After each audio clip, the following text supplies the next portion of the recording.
that never actually ran. The loop became final when, for the first time in history, I put out a press release to answer my own manufactured criticism. Tucker Max responds to CTA decision. Blow me, the headline read. Hello shitstorm of press. Hello #1 on the New York Times bestseller list. I pulled this off with no connections, no money, no footsteps to follow. But because of the way that blogging is structured, from the way bloggers are paid by the page view to the way that blog posts must be written to catch the reader's attention, this is all very easy to do. The system eats up the kind of material I produce. So as the manufactured storm I created played itself out in the press, real people started believing it, and it became true. My full-time job then and now is Director of Marketing for American Apparel, a clothing company known for its provocative imagery and unconventional business practices. But I orchestrate these deceptions for other high-profile clients as well, from authors who sell millions of books to entrepreneurs worth hundreds of millions of dollars. I create and shape the news for them. Usually it's a simple hustle. Someone pays me, I manufacture a story for them, and we trade it up the chain, from a tiny blog to Gawker, to a website of a local news network, to the Huffington Post, to the major newspapers, to cable news and back again, until the unreal becomes real. Sometimes I start by planning a story.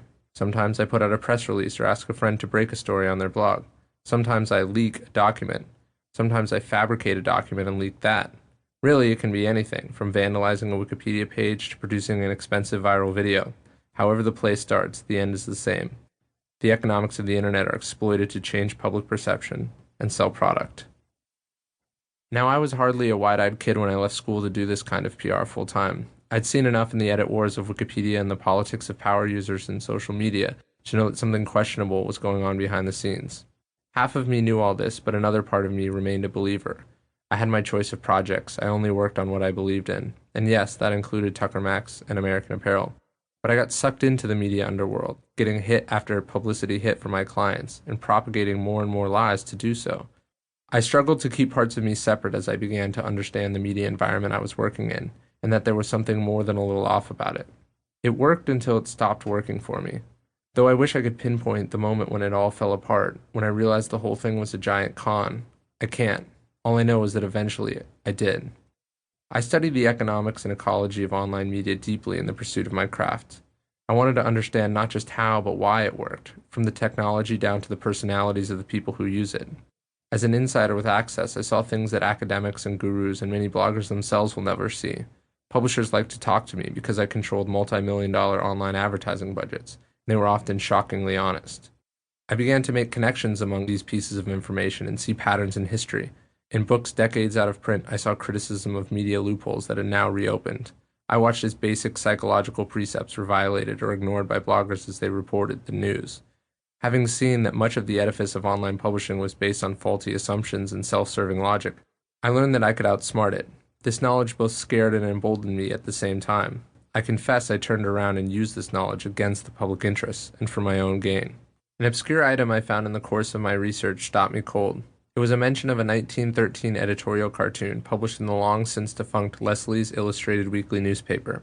The cartoon, it said, showed a businessman throwing coins in the mouth of a giant fang-bared monster of many arms which stood menacingly in front of him. Each of its tentacle-like arms, which were destroying the city around it, was tattooed with words like cultivating hate, distorting facts, and slush to inflame. The man is an advertiser, and the mouth belongs to the malicious yellow press that needs his money to survive. Underneath is the caption, "The fool who feeds the monster." I knew I had to find this century-old drawing, though I wasn't sure why.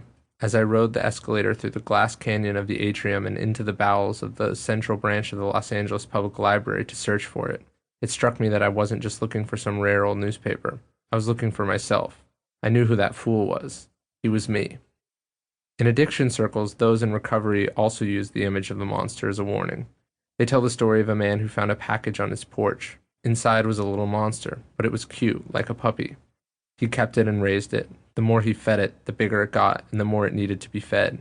He ignored his worries as it grew bigger, more intimidating, demanding, and unpredictable, until one day, as he was playing with it, the monster attacked and nearly killed him. The realization that the situation was more than he could handle came too late. The man was no longer in control. The monster had a life of its own.